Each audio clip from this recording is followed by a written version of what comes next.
না, পুজোতে শাড়ি ছাড়া অন্য কোনো পোশাক আমারও ঠিক ভালো লাগে না, কিন্তু সেদিন উপায় ছিল না। তো যাই হোক, দিনটা ছিল বিপত্তারিণী পুজো আর আমি ছিলাম ঘুমাতে। আগের দিন ছিল আমার কাজ, আর সেদিনই আমাকে পুজোটা দিতেই হতো। তো অগত্যা কি করব, কোনো কিছু ম্যাচিং করা কিছু ছিল না। আর এই কুর্তিটা ছিল একদমই নতুন, তো এটাই আমি পরে নিয়েছিলাম। আগের দিন রাতে সমস্ত বাজারঘাট করে রেখেছিলাম পুজোর জন্য প্রয়োজনীয় যা যা কিছু, আর সকালবেলা উঠে ফ্রেশ হয়ে পুজো দিয়ে নিলাম। তারপর পুজোর প্রয়োজনীয় যা কিছু লাগে, মানে 13টা ফুল, 13টা ফল, 13টা পান, সুপারি, সবকিছু আমি গুছিয়ে নিয়েছিলাম সুন্দরভাবে। পুজো দিতে যাবো আর আলতা পরবো না, এটা তো হতেই পারে না। তারপর রেডি হয়ে নিলাম, পুরো ফুল লুকটা ছিল এরকম। আমি খুব সিম্পল ভাবে গেছিলাম।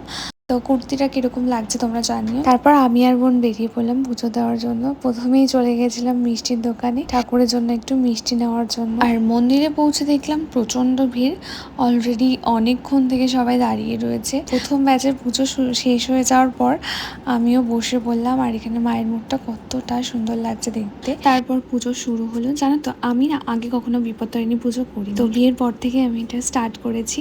অ্যান্ড সেটারও একটা বিশেষ কারণ ছিল। তো যাই হোক, পুজো শেষ হয়ে যাওয়ার পর কাকুই আমাকে হাতে সুতোটা বেঁধে দিয়েছিল।